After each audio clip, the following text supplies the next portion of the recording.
you will learn what the Internet of Things is or are, and it is a huge career path for you. So whether you're interested in computers, ag, doesn't matter. Internet of Things is going to dominate the world. And we'll talk about that. You'll learn a little bit about it. But let's go back in time. So once upon a time, I moved from here to here. Does anybody know where the second? Just yell it out. Los Angeles. I heard it out there. That is Los Angeles. That is the traffic in Los Angeles at times. Recently, I moved back here, just 30 miles up the road in Paradise Valley. After 30 years in a tech career, doing some pretty cool stuff. Working on the first email in the world, working at Microsoft to do that, working on the first mobile phones that used maps and music. These were before you were even born. So I thought it was pretty cool back then. And then building massive supercomputers that Amazon.com runs on. So those are some of the things I've done. And after that 30-year career, I wanted to move back no place other than here. And I did that. But the most important thing I learned in my career, 30 years in tech, doing some pretty cool stuff, was this. Technology should improve your life, not become your life. And we're going to talk about that a little bit. But let's go back. Here's where our birthplace is, right? This is where we're from. See that little dot? There's the planet. That's us. That's right where we're at. Let's zoom in on it. This is Paradise Valley. This little stretch right here is Paradise Valley. There's Livingston. There's Gardner. Paradise Valley. That's zoomed in where we live. Greater Yellowstone ecosystem. A big, high bluff, mountainous area. Let's zoom back out to North America. In the pink is a watershed. It's the largest watershed in North America, in the United States. Which one is it? What's the big river that runs through it? Mississippi, right? Where are we at? Right up here on the edge. We're right at the beginning of all of that. One of the most important watersheds in the world. And what's our backyard? Yellowstone Park. Wyoming. We don't like to call it Wyoming if we're from Montana. I saw the 7th graders were going up to Yellowstone today. 11,000 years of human occupation, roughly. First humans got to North America, let's say, conservatively 15 to 11,000 years ago. The first humans came into this area. Europeans only showed up 150 years ago. That's when people really, like us, started to live in this area. It's the largest known volcano in the world. In the world. That's your volcano. Second highest lake, over 7,000 feet. Most geysers in the world, in a local area. Thermophiles. Anybody know what a thermophile is? Little tiny creature that lives in hotter water, right? We can go back 3.5 billion years ago and think through how did life start and evolve on this planet. They're studying it just right in your backyard. It's the source of the longest undammed river in the lower 48. Just outside, I'm turned around, somewhere here, is the longest undammed river in the lower 48. It's the world's first national park, established 1 year after the government, the federal government, sent someone named Ferdinand Hayden out here. In what year? $10 to the answer. Time's up. Say it. 1872. You just won $10. Now the expedition was 1871, but the park was established in 1872. On the photo on the right is, remind me if I'm stepping in front of that. The photo on the right is a view from my office on the Yellowstone River, just in Paradise Valley. That's where I work. That's what I look at outside my window. The photo on the left is a picture from that 1871 expedition, roughly in the same place. That's Immigrant Peak in 1871. What else happened in 1871? My great-great-grandpa, you won't know this one, was born. There he is. Served in the Norwegian military, moved to the United States, went through Ellis Island in New York, and moved out here. Born in 1871. You see those things by their hands on their hips? What do you think those are? Say it. It's a sword. Like, they didn't issue them guns in 1871 to serve in that military. They got a sword to fight with. That's how long ago it was from our perspective. That's my grandma. Born in 1907, just moving on a homestead. That's my dad sporting a very fashionable single curl, which I'd like to see some of you young men try out someday.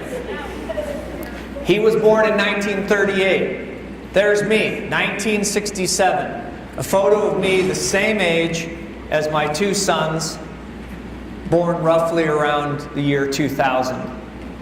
Why am I telling you that? This is why. So this is a graph, if you haven't seen it before in your science classes, of world population from the time I talked about the first peoples coming here in North America to now. What's it doing? Going up and to the right? Exponential growth. It's okay, it's kind of cool. But I want to map those births on this map, on this graph.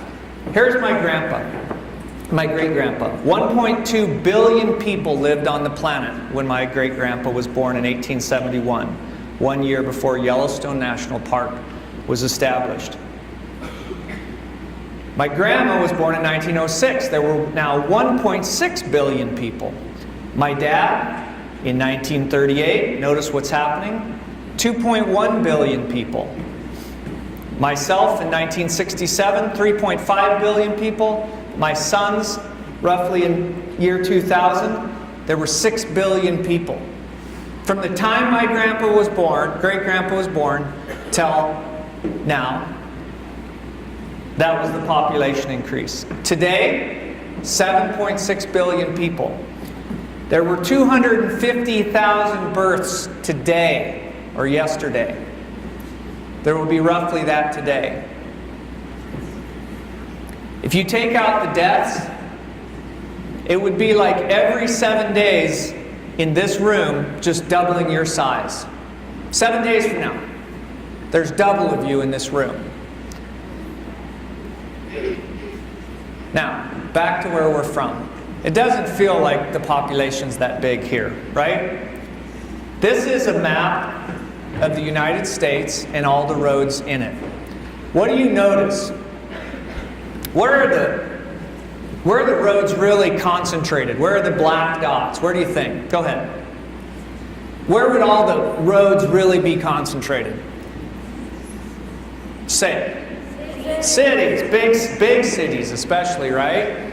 So you look around here, Chicago, New York, there's so many roads, it just shows up as a big black dot. Phoenix, LA, Seattle. Look at that. This is us. This is the greater Yellowstone. Not a lot of roads, right? So we don't really kind of think the world population is that big. But let me take you back to where I went to college. The traffic in LA. I went to college because I wanted to get into computers. I didn't think I could do computers here in Montana, so I moved away to LA and had a blast. This computer right here, most of you won't know what it is. My mom bought me this when I was in 6th grade. This computer changed my life. Without this computer, I would not be standing here today. I started programming when I was roughly your age and continued to do it when I went into college. When I did all my degrees in college, they had nothing to do with computer science. I worked my way through college doing computers, and I studied what I wanted to study. I moved away to LA to get into computers, and I had a blast. Helped invent the first web email that's used by everybody. It's on your phones today. It's at your home. It's in your school. Worked on Android before it was Android. Anybody know what Android is? Yeah. A couple of you who haven't sold out to Apple. I worked on small, tiny computers that went into into the iWatch. And I worked on speech recognition that goes into Amazon Alexa and devices like that. But after my career, 30 years, you see me standing here today, I moved back to Montana 2 years ago, and this is what I saw. Does anybody remember this? 2 years ago? Wow, that's pretty cool. The fish kill, right? They shut down the river. I walked out my back door, looked down on the Yellowstone River that I'd fished for 40 years, and there were a bunch of dead fish. You know what? We don't actually know yet what caused those fish to die. And to me, that's a crime.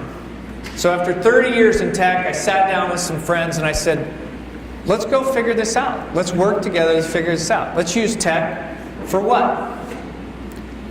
This is what I want to leave you with. Tech should improve your life, not become your life. How many of you have cell phones here? Now you don't get it. Do you get to bring them to school? You do, but you can't use them. Okay, compromise. That's a good thing that you can't use them. Those of you who don't have cell phones, that's even better. But I know most of you do. So we sat down 2 years ago, and the Livingston Enterprise did some article on me, working on some tech work, Internet of Things work, to improve our water usage on the Yellowstone River. And that's syndicated all across the planet. This, what is this, the Washington Times picked it up, the Seattle Times, the San Francisco Chronicle. You know why the big city folks wanted to know about this? Because they all know tech. They live tech every day, but they love it out here. So they're interested. Okay, how are they using tech to save their environment out there? The one thing this story left people with was using technology to protect our Western environment and our way of life. So here's the education part. Who's heard the word Internet of Things? Anybody? Who's heard of Siri? A lot more people. Who's heard of Alexa?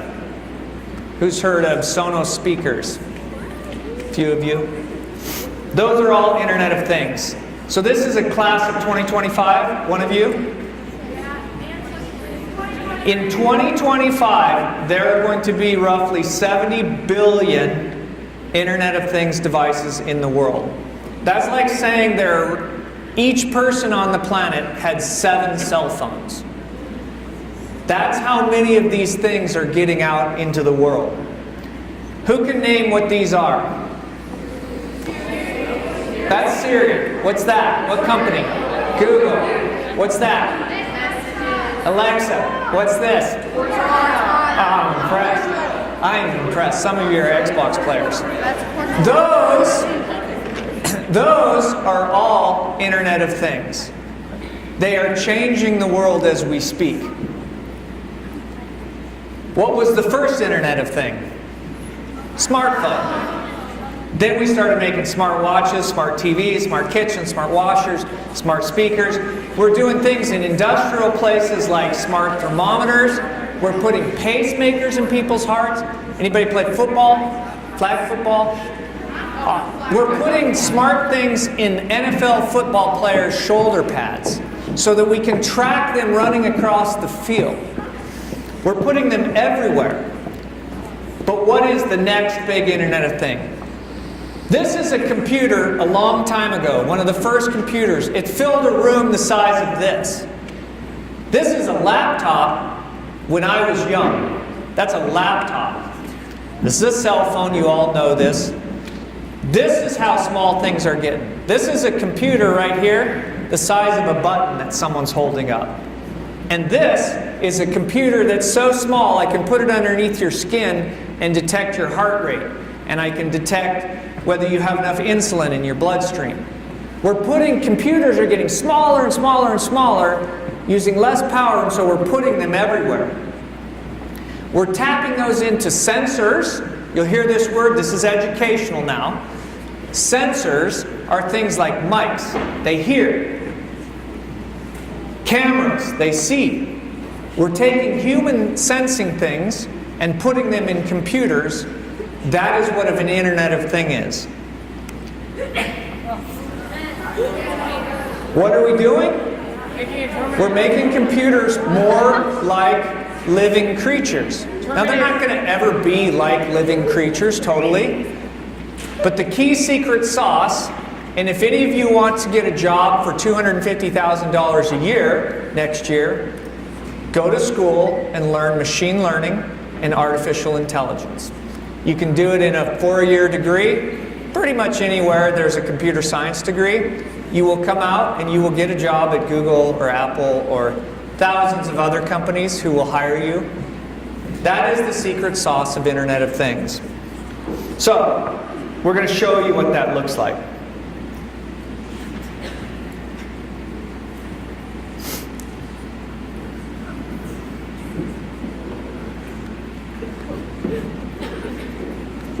I need a volunteer. Yeah.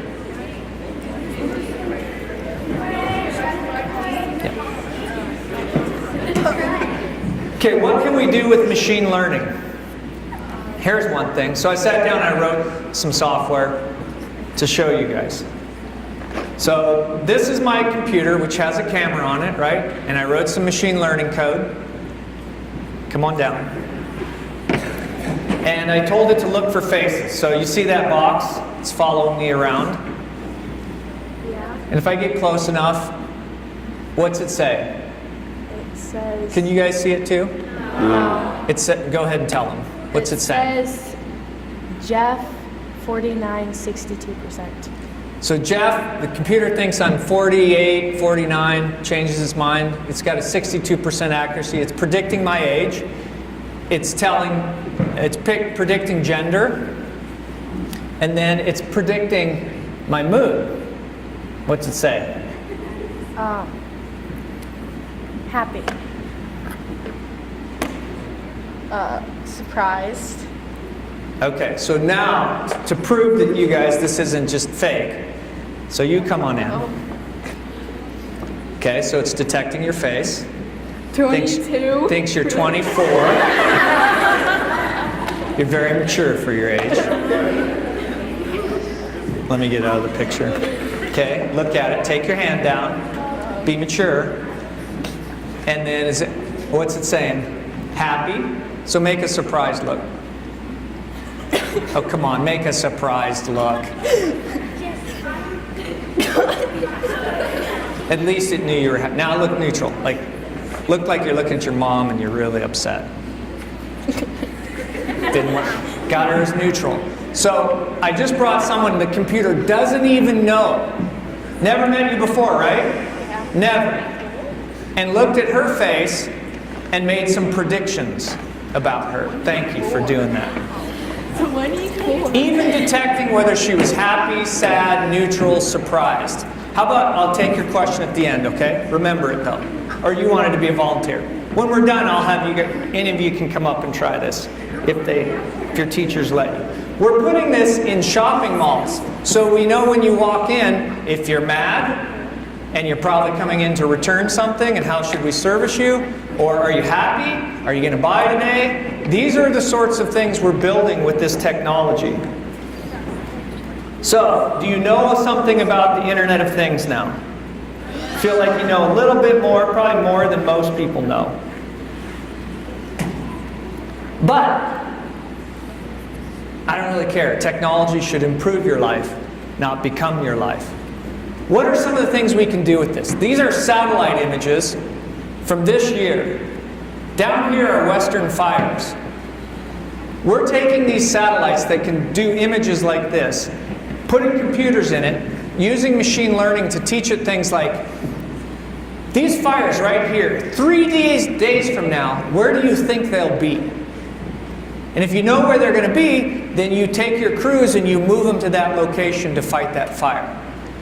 That's something that technology can improve your life with.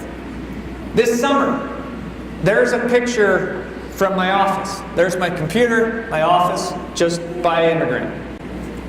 I said, you know what? I'm going to write some software with machine learning I'm going to train a bunch of images. I took a bunch of images of boats floating on the river, random images from the web. I took kayaks, I took drift boats, inner tubes. What else do you guys float on? Rafts, paddleboards. There's all different ways you can describe a quote-unquote boat. I put those into the computer, I trained it, just like I would train you as a 5-year-old. I said, this is a drift boat, this is a kayak. Then I set that camera up outside my door on the river, and random people floated by, and I had it count how many boats came by, what kind of boats came by, how many people were on that boat.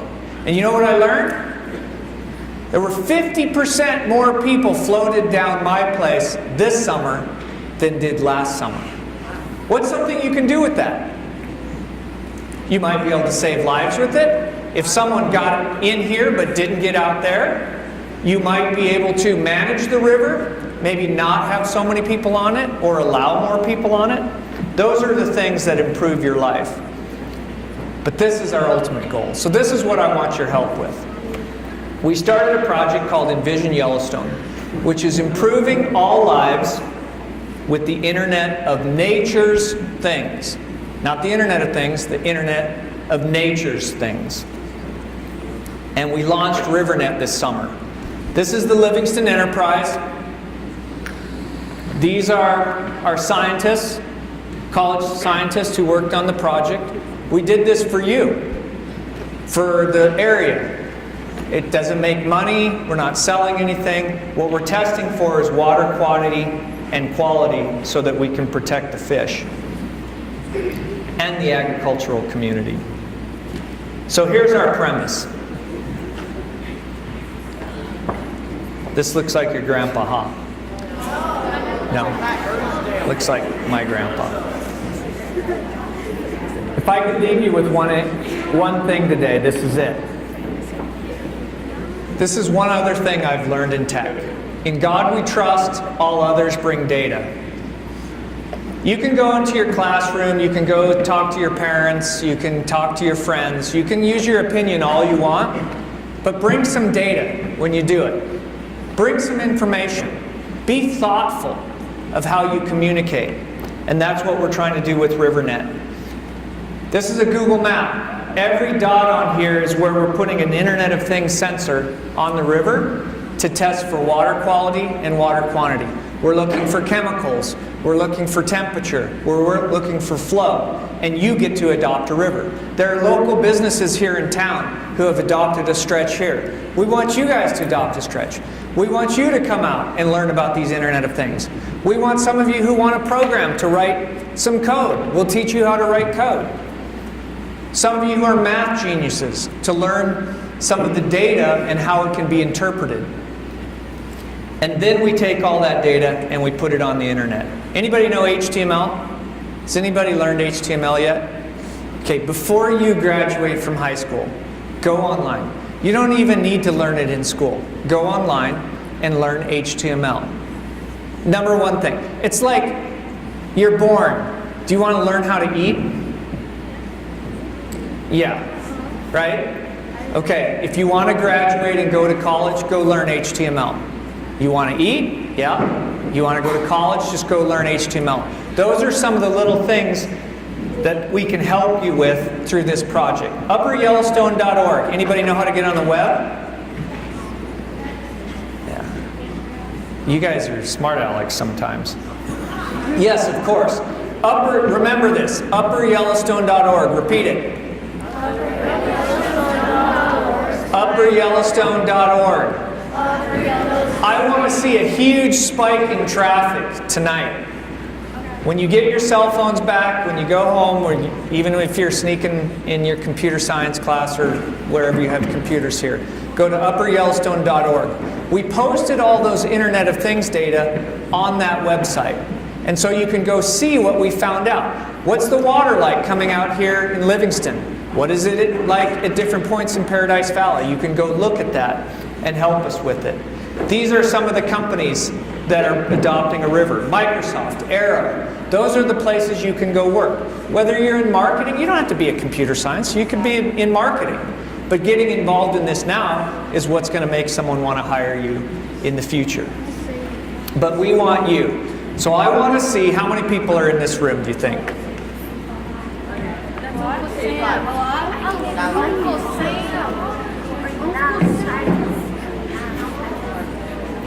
A lot more than I thought. 200? Okay. 200 people. I want to see the web traffic spike. 200 people tonight. So go to upperyellowstone.org/rivernet or just upperyellowstone.org. Look around, and then we worked with your teachers to put together a curriculum so that you can do testing next summer. And if you want to learn how to code, you want to learn how to write software that detects faces like I showed you, we'll do it. Because technology should improve your life, not become it. The other thing I want you to do tonight is take your cell phone and look at it. Look at it, talk to it, stare at it, and I want you to tell it, you are not my life. You are not my life. You are here to improve my life. I do that once a week with my cell phone, and that's from someone who helped create the cell phone. It is not your life. Who is this person? Steve Jobs. This is what I'm going to leave with you. Someone, who wants to read it? You want to read that for me? Read it out loud. Say it loud. Technology is nothing. What's important is that you have faith in Shh. that they're basically good and smart. If you give them tools, they do wonderful things. So we're going to wrap with that, and I'm going to let you ask questions. Technology is nothing. This is from Steve Jobs, the person who invented most of the phones you carry. What's important is that you have faith in people, that they're basically good and smart. And if you give them tools, they'll do wonderful things with them. Whatever you learn today that you're interested in and excited in, do awesome things with them.